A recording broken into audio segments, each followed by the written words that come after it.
Hello dear friends, so once again welcome back to my YouTube channel. प्यारे बच्चों, बहुत बहुत आभार आप सभी का and thank you so much. वो सभी बच्चे जिन्होंने अभी रिसेंटली 12th किया है, 10+2 कंप्लीट किया है, और वो सभी बच्चे जो 12वीं पास करने के बाद एयरफोर्स में जाने का सपना देखते हैं, उनके लिए वीडियो आज बहुत इंपॉर्टेंट होने वाला है। मैं आज बहुत ही ब्रीफली और प्लस के बहुत डीपली बात करने वाला हूं एयरफोर्स में कैसे ज्वाइन करना है, how to join Indian air force after completing 10+2, और 12वीं के बाद 12वीं पास करने के बाद इंडियन एयरफोर्स में अपना कैरियर बनाना है तो उसके लिए क्या क्या रिक्वायरमेंट होनी चाहिए, क्या क्या क्राइटेरिया होने चाहिए। प्यारे बच्चे, ये बहुत इंपॉर्टेंट बात मैं आपके लिए बताने जा रहा हूं। क्या क्या क्राइटेरिया चाहिए और क्या क्या रिक्वायरमेंट चाहिए, एक एक चीज पर हम लोग बात करने वाले हैं, याद रखिएगा। सबसे पहले हम चलते हैं 12th के बाद इंडियन एयरफोर्स कैसे ज्वाइन करना होगा, और इसके लिए मैं आपको बताने वाला हूं फुल इंफॉर्मेशन, कंप्लीट डिटेल्स। ठीक है, चलो सबसे पहले देखो इंपॉर्टेंट क्या है, यह समझना जरूरी है हर स्टेप का कि इस एग्जाम का नाम क्या होता है, कौन सी ऐसी भर्ती होती है जो एयरफोर्स में जाने के लिए लागू होती है, 12वीं के बाद इंडियन एयरफोर्स को कैसे ज्वाइन करना होगा। तो सबसे बड़ा क्वेश्चन है, उस एग्जाम का नाम होता है प्यारे बच्चे air force Agniveer, air force Agniveer X Y group. इस नाम एग्जाम का नाम है air force Agniveer exam. X and Y group होता है। Unmarried male and female candidates होने चाहिए, अनमैरिड होना चाहिए male and female candidates. Male का मतलब है प्यारे बच्चे आप समझते हैं, मतलब बॉयज एंड गर्ल्स के लिए अलाउड हैं। लड़कियां भी एयरफोर्स में ज्वाइन कर सकती हैं एज अ कांस्टेबल। इस रैंक का नाम होता है, पोस्ट का नाम होता है airman. Airman Agniveer, airman Agniveer वायु। याद रखिए इसमें दो ग्रुप माने गए हैं, एयरफोर्स एक्स और वाई, मतलब दो तरीके के लोग फॉर्म भरते हैं। दो नौकरियां हैं, दो तरह की नौकरियां हैं। एक एक्स ग्रुप माना गया है जिसको टेक्निकल कहा जाता है, एक बाई ग्रुप का है जिसका दूसरा नाम है science subject and other than science subject, Agniveer वायु। एक्स ग्रुप का मीनिंग है टेक्निकल। एक्स ग्रुप का मतलब होता है प्यारे बच्चे जो एंट्री होती है इसको टेक्निकल एंट्री भी कहते हैं, और बाई ग्रुप का मतलब है नॉन टेक्निकल एंट्री। ये दोनों एंट्री आपको एयरफोर्स में एयरमैन बनाने के लिए, अग्निवीर पोस्ट ऑफ अग्निवीर बनाने के लिए, और आपको ये एग्जाम लिया जाता है x group and Y group. ये नॉन ऑफिसर्स पोस्ट है, ऑफिसर की पोस्ट नहीं है। ऑफिसर आप एयरफोर्स में बनना चाहते हैं तो आपको एफकेट के थ्रू जाना होगा, सीडीएस एनडीए के थ्रू जाना होगा। इसके थ्रू केवल आप एयरमैन अग्निवीर बन सकते हैं, याद रखिए इस बात का। टोटल वैकेंसी हर इनटेक में कितनी आती है, साल में 2 इनटेक होते हैं इसके, और एक इनटेक में जो वैकेंसी आती है वो लगभग 5500 से 6000 वैकेंसी होती है, 5500 से 6000। और जो मेल है उनकी लगभग 5600 होती है, 5500, और फीमेल की लगभग 450 से 500। ठीक है ना। ये इनटेक किसे कहते हैं सर, हर साल में 2 इनटेक आते हैं, हर साल में 2 इनटेक आते हैं। In each intake 5500 vacancy male की और 500 वैकेंसी लगभग फीमेल की। कोई भी मेल या फीमेल, कोई भी लड़का या लड़की, याद रखो जिसकी उम्र 17.5 से 21 साल है वो इस फॉर्म को भर सकता है। साल में 2 बार फॉर्म निकलता है, दिसंबर और जनवरी में, और दूसरा फॉर्म प्यारे बच्चे आता है जून और जुलाई में। दिसंबर और जनवरी में और जून और जुलाई में साल में 2 बार फॉर्म आते हैं, और हर इनटेक में साल में 2 बार जो वैकेंसी आती है लगभग टोटल मिला के वो 11,500 से 12,000 वैकेंसी होती हैं। ठीक है, टोटल वैकेंसी कितनी होती हैं, 11,500 से 12,000, और एक इनटेक की वैकेंसी लगभग 6,000 होती है। याद रखिए ये बात क्लियर हो गया। नॉन ऑफिसर कोई भी मेल या फीमेल, कोई भी बॉय एंड गर्ल जो 17.5 से 21 साल का है वो इस फॉर्म को भर सकता है। जिन्होंने अभी रिसेंटली 12th किया है, जो अभी अभी 12th किए हैं, 2024 में जिनका 12th अभी हुआ है, याद रखिएगा उनकी वैकेंसी जून में आ रही है। जून 2024 में नोटिफिकेशन आ जाएगा, और जिसका एग्जाम होगा सितंबर। आप चैनल को फॉलो कर लीजिए, हर अपडेट के लिए कब कब वैकेंसी आती है मैं आपको बिल्कुल टाइमली नोटिफाइड करूंगा। ये बात समझ में आ गई।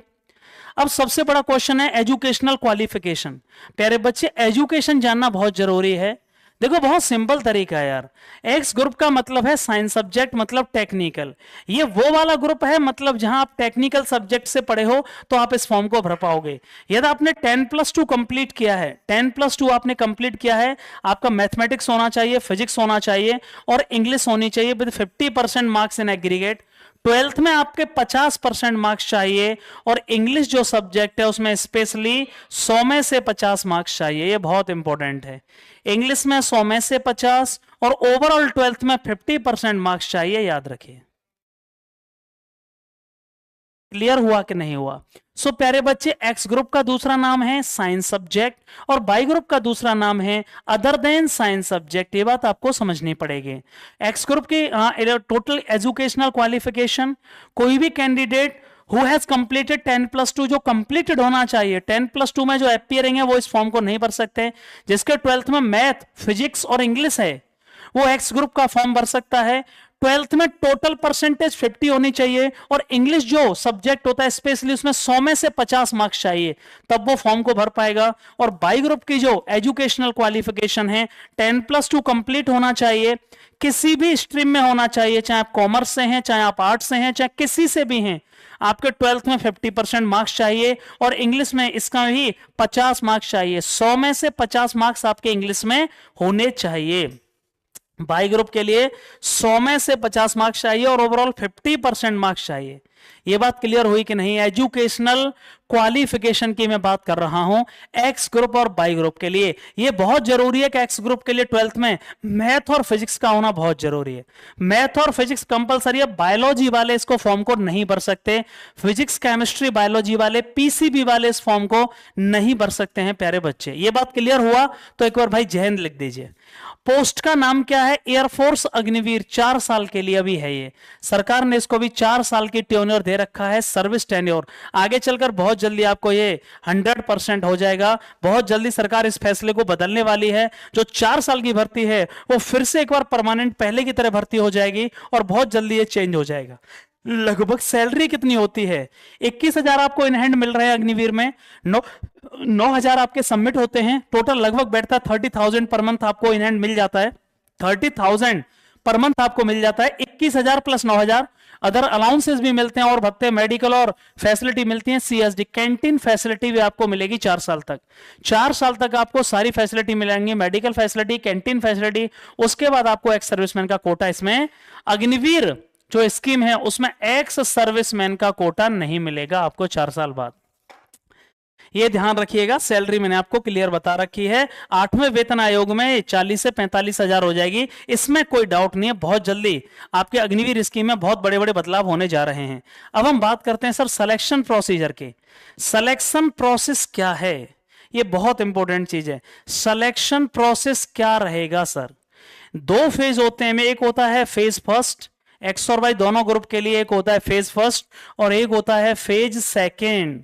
2 तरीके का एग्जाम है। फेज फर्स्ट में आपका ऑनलाइन एग्जाम्स होता है जिसको रिटन एग्जामिनेशन बोलते हैं और ये कंप्यूटर बेस्ड एग्जामिनेशन होता है। मतलब ऑनलाइन कह सकते हो आप। ऑनलाइन एग्जाम का मतलब हुआ कंप्यूटर बेस्ड टेस्ट होता है, याद रखिएगा। फेज फर्स्ट में आपको टेस्ट देना पड़ेगा। टेस्ट के बाद फिर फेज 2 होगा। जो फेज फर्स्ट में क्वालिफाई करेंगे फेज 2 में उनको 2 राउंड 3 राउंड और होंगे। पहले फिर पीएफटी होगा। पीएफटी का मतलब फिजिकल फिटनेस टेस्ट। जीडी मतलब ग्रुप डिस्कशन होगा। आपको इंग्लिश में आधा घंटे ऑफिसर के सामने बोलना है एक टॉपिक पर और फिर उसके बाद में मेडिकल होगा। आपको जीडी होने के बाद ही शाम को मेडिकल डेट मिल जाएगी और ये तीनों राउंड एक ही दिन में होते हैं। या इसके लिए आपको एयरफोर्स के जो एयरमैन सिलेक्शन सेंटर हैं उन पर जाना होगा और ऑनलाइन टेस्ट आपका जहां पर एयरफोर्स डिसाइड करेगा कि आपका एग्जाम है वहीं आपको जाना होगा। जहां एयरफोर्स डिसाइड करेगा कि आपका एग्जाम यहां पे सेंटर आया है आपको वहीं जाना होगा। लेकिन फेज सेकंड स्पेशली जो एयरमैन के अलॉटेड, जो एयरफोर्स के अलॉटेड एयरमैन सिलेक्शन सेंटर हैं एएससीज, उन पर आपका फेज सेकंड होगा और ये पूरा एक ही दिन में हो जाएगा। एक ही दिन सुबह से लेकर शाम तक आपका पूरा पीएफटी होगा, जीडी होगा और मेडिकल डेट मिल जाएगी। याद रखिए जो फाइनल कट ऑफ बनेगी वो रिटन एग्जामिनेशन के आधार पर बनेगी। फेज सेकंड का कट ऑफ से कोई रोल नहीं है, बस ये पास करने हैं। जो भी नंबर जुड़ते हैं वो फेज फर्स्ट के होते हैं। जो फाइनल कट ऑफ बनेगी याद रखना वो ऑल इंडिया लेवल पर कट ऑफ बनती है, स्टेट वाइज कट ऑफ नहीं बनती। ऑल इंडिया लेवल पर कट ऑफ बनती है और फाइनल जो कट ऑफ होती है वो फेज फर्स्ट के मार्क्स के बेसिस पर ही बनेगी। फेज 2 के मार्क्स नहीं जुड़ते हैं। ये केवल क्वालिफाई करना होता है फिजिकल, ग्रुप डिस्कशन और मेडिकल। इन सब में बस पास होना पड़ता है। इनके कोई मार्क्स नहीं होते, इनके कोई नंबर नहीं होते, इनके कोई मार्क्स नहीं होते हैं। याद रखना केवल फेज फर्स्ट के मार्क्स कंसीडर किए जाएंगे। अब हम बात करते हैं सिलेक्शन प्रोसीजर में एक्स और वाई ग्रुप का सिलेबस क्या होता है। ये बहुत इंपॉर्टेंट चीज होती है। यदि आप 12th किए हैं और आपको जानना है कि सर एक्स और एक्स का फॉर्म भरना है, तो सबसे पहले इसमें मैथ के 25 क्वेश्चन आते हैं। टेक्निकल, इसका दूसरा नाम होता है एक्स ग्रुप का टेक्निकल, और वाई ग्रुप का दूसरा नाम होता है नॉन टेक्निकल। मैथ्स के 25 क्वेश्चन होते हैं। फिजिक्स के क्या होंगे? 25 क्वेश्चन होते हैं। फिजिक्स के कितने क्वेश्चन? 25। और इंग्लिश के कितने क्वेश्चन होते हैं? 20 क्वेश्चन होते हैं। इंग्लिश के 20 क्वेश्चन, फिजिक्स के 25 क्वेश्चन और मैथ के 25 क्वेश्चन। याद रखिएगा, ये एक्स ग्रुप कहलाएगा। और टोटल क्वेश्चन कितने आते हैं एक्स ग्रुप में? 70 क्वेश्चन होंगे। एक नंबर का एक क्वेश्चन होता है और टोटल टाइम होता है 60 मिनट। प्यारे बच्चे कौन है? टोटल टाइम होता है 60 मिनट्स। याद रखिए, टोटल टाइम क्या होता है? 60 मिनट्स का होता है। Total time 60 minutes. Total question 70 question. एक क्वेश्चन 1 मार्क्स का होता है। 70 में से आपकी कट ऑफ जाती है, ऑल इंडिया कट ऑफ जाती है। यदि आपने एक्स का फॉर्म भरा है तो याद रखिए नेगेटिव मार्किंग होती है 1/4 की। यदि आपने 4 क्वेश्चन गलत किए तो आपका एक सही क्वेश्चन और काट लिया जाएगा। इसी को नेगेटिव मार्किंग कहते हैं। तो नेगेटिव मार्किंग का मतलब हुआ प्यारे बच्चे 0.25 की नेगेटिव मार्किंग, मतलब 1/4 की। 4 गलत क्वेश्चन होने पर एक नंबर आपका काट लिया जाएगा। टोटल क्वेश्चन 70, टोटल जो टाइम होगा वो 60 मिनट्स होगा। ठीक है, कितना होगा? वो 60 मिनट्स होगा। इस बात को आपको समझना पड़ेगा। इसी तरह बाई ग्रुप का एग्जाम होता है प्यारे बच्चे। बाई ग्रुप में क्या होता है? ध्यान से सुनिए एक बार। बाई ग्रुप में भाई क्या होता है मैम? बाई ग्रुप में क्या होता है भाई? इंग्लिश के 20 क्वेश्चन, इंग्लिश के 20 क्वेश्चन और रागा के क्या होंगे? रागा के 30 क्वेश्चन होंगे। इंग्लिश के 20 क्वेश्चन और रागा के 30 क्वेश्चन होते हैं। इंग्लिश 20 नंबर की, सेम इसमें भी आती है। और एक्स ग्रुप में भी इंग्लिश 20 नंबर की आती है। रागा में क्या क्या चीज आती है? रागा में 3 सेक्शन होते हैं। एक रीजनिंग होता है प्यारे बच्चे, जिसके 14 से 15 क्वेश्चन होंगे। जनरल अवेयरनेस, जिसको हम करंट अफेयर्स या जीएस कहते हैं, उसके 7 से 8 क्वेश्चन होंगे। और एक नॉन टेक्निकल मैथ होता है, क्वांटिटेटिव एप्टीट्यूड, सांख्यिकीय अभियोग्यता बोलते हैं उसको। उसके लगभग 8 से 9 क्वेश्चन होंगे। टोटल मिला के रागा टोटल 30 मार्क्स का आता है। और इंग्लिश पर 20 क्वेश्चंस होते हैं। इसका मतलब टोटल क्वेश्चन हो गए 50। और रागा के लिए, एक्स बाई ग्रुप के लिए टोटल टाइम जो होता है वो 45 मिनट का समय होता है। टोटल टाइम बाई ग्रुप के लिए 45 मिनट। एक नंबर का एक क्वेश्चन, 50 मार्क्स हो गए आपके 50 क्वेश्चन। और इसमें भी नेगेटिव मार्किंग 0.25 की होती है। यहां भी नेगेटिव मार्किंग 0.25 की होती है। आप स्क्रीन शॉट ले सकते हैं। यहां भी नेगेटिव मार्किंग 0.25 की होती है। ये एक्स ग्रुप का सिलेबस और टेस्ट का सिलेबस है रिटन एग्जामिनेशन का। और ये बाई ग्रुप का सिलेबस है रिटन एग्जामिनेशन का। बाई ग्रुप का सिलेबस है रिटन एग्जामिनेशन का और ये एक्स ग्रुप का सिलेबस है रिटन एग्जामिनेशन का। ये क्लियर हो गया? कोई डाउट है आपको? आगे बढ़ते हैं फेज 2। अब बात करते हैं सर, फेज फर्स्ट में रिटन एग्जाम हो गया, फेज 2 में क्या होता है? फेज 2 में 3 राउंड होते हैं। एक पीएफटी होता है, कहां बैठा दिया वो? एक पीएफटी होता है प्यारे बच्चे। एक क्या होता है? PFT, physical fitness test. दूसरा क्या होता है? GD group discussion. एंड तीसरा क्या होता है प्यारे बच्चे? मेडिकल टेस्ट होता है। तीसरा मेडिकल होता है।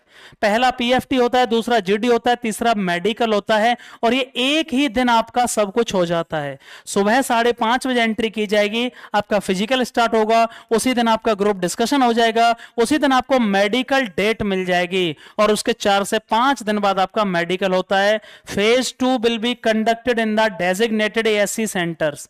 फेज 2 जो कंडक्ट किया जाता है वो ऑफलाइन होता है और इसमें कोई रिटन नहीं होता, केवल फिजिकल फिटनेस टेस्ट होता है, जीडी होता है और मेडिकल होता है। और फेज 2 जो एयरफोर्स के एयरमैन सिलेक्शन सेंटर हैं, एयरमैन जो सिलेक्शन सेंटर है उन पर आपका फेज 2 होता है। लगभग 7 से 8 एयरमैन सिलेक्शन सेंटर हैं जहां पर कि आपका फेज सेकंड होगा। अब सबसे बड़ा क्वेश्चन है कि सर पीएफटी में क्या होता है? सबसे बड़ा क्वेश्चन है पीएफटी। तो फिजिकल में याद रखना, मेल को जो रनिंग करनी पड़ती है, मेल को जो रनिंग करनी पड़ती है 1600 मीटर की रनिंग 7 मिनट में, और फीमेल के लिए 1600 मीटर की रनिंग 8 मिनट में दिया जाता है। मेल को 1600 मीटर की रनिंग 7 मिनट में पूरी करनी होगी, फीमेल को 1600 मीटर की रनिंग 8 मिनट में करनी होगी। मेल को जो स्क्वाट्स करने होंगे, स्क्वाट्स किसे कहते हैं? उठक बैठक, वो 20 करने होंगे और फीमेल को 15 करने पड़ेंगे, स्क्वाट्स बोलते हैं इनको, ठीक है ना। मेल को जो पुशअप्स करनी होंगी, जिसको दंड बोलते हैं गांव की भाषा में, मेल को 10 करनी होंगी और फीमेल को पुशअप्स नहीं करनी होती है। एयरफोर्स में फीमेल के लिए पुशअप्स नहीं है, याद रखिए। और जो सिटअप्स होंगे, सिटअप्स सिर के बगल बैठकर जो किया जाता है, सिटअप्स मेल को 10 करनी पड़ेंगे, सिटअप्स और फीमेल को भी कितनी ऊपर करनी पड़ेंगे, 10 सिटअप्स 10, और मेल के लिए भी 10 करनी पड़ेंगी। ये फिजिकल का क्राइटेरिया है, ये पूरे पीएफटी का क्राइटेरिया है, इस बात को आप अच्छे से समझ लीजिए। अब हम बात करते हैं फेज 2 में सर जो ग्रुप डिस्कशन होगा। यदि आपने पीएफटी को क्लियर कर लिया है बच्चे, ध्यान से सुनना, यदि आपने पीएफटी को क्लियर कर लिया फिजिकल को, तो फिर आपको तुरंत उसके घंटे बाद उसी दिन आपका ग्रुप डिस्कशन होगा। ग्रुप डिस्कशन किसे कहते हैं आप जानते हैं। आपको 2 ऑफिसर आएंगे, आप 15 से 20 बच्चों को ग्रुप में बिठाया जाएगा, आप सभी से according to your chest number कहा जाएगा, आपको इंट्रोडक्शन देना है इंग्लिश में अपने बारे में, और आपको एक टॉपिक दिया जाएगा। उस टॉपिक के बारे में आपको अपने व्यूज बोलने होंगे, अपना शेयर पर्सपेक्टिव अपना शेयर करना पड़ेगा। अब इंग्लिश में बोलना पड़ेगा, जो जीडी होता है वो इंग्लिश में होता है, हिंदी में अलाउड नहीं है। All the candidates who pass the PFT, वो सभी कैंडिडेट जो पीएफटी को पास करेंगे, will have to go through, उन्हें किससे गुजरना पड़ेगा, एक ग्रुप डिस्कशन राउंड होगा। क्या होगा, एक ग्रुप डिस्कशन राउंड होगा, और जिसमें लगभग क्या करना पड़ेगा, each group of 15 to 20 candidates, 15 से 20 कैंडिडेट के ग्रुप बनाए जाएंगे, 15 से 20 कैंडिडेट के सिटिंग टुगेदर साथ में बिठा के इन फ्रंट ऑफ ऑफिसर के साथ बैठेंगे वो, और अपना उन्हें टॉपिक दिया जाएगा, और इंग्लिश में उन्हें उस टॉपिक पर बोलना होगा, अपना इंट्रोडक्शन बताना होगा, अपनी फैमिलीज के बारे में बताना होगा, और अपने परिवार के बारे में बताना होगा, एजुकेशनल क्वालिफिकेशन बतानी होगी। ये फेज सेकंड के लिए मैं पिछले 10 साल से पढ़ा रहा हूं, इसके लिए आपको कोई दिक्कत नहीं लेनी है। फेज सेकंड की गारंटी मेरी, आप रिटन एग्जामिनेशन निकाल लीजिएगा। अब फेज थर्ड में क्या होता है समझ लीजिएगा, मेडिकल। जैसे ही आपने फेज 2 क्लियर किया, पीएफटी क्लियर किया, फेज 2 में पहुंच गए, मतलब जीडी हो गया, फिर फेज 3 क्या होगा आपका, मेडिकल एग्जामिनेशन होगा। फेज 3 क्या होगा, मेडिकल होगा आपका। इसके बाद में जैसे ही आपको फेज 2 आपने क्लियर किया, आपका मेडिकल होगा। मेडिकल एग्जामिनेशन कहां पर होगा, will be conducted at the immediately, तुरंत होगा 4 से 5 दिन बाद। जैसे ही आपका फेज सेकंड खत्म होगा, आपको शाम को मेडिकल डेट दे दी जाएगी। और जो एयरफोर्स के एसएमसी हॉस्पिटल्स हैं, एयरफोर्स के जो हॉस्पिटल्स हैं एएससी पर, एयरमैन सिलेक्शन सेंटर है, वहां पर जो एसएमसीज हैं, जो हॉस्पिटल हैं, वहीं पर आपको क्या किया जाएगा बच्चे, वहीं पर आपका 4-5 दिन बाद तुरंत मेडिकल एग्जामिनेशन होगा, इनिशियल मेडिकल एग्जाम होगा वहां पर।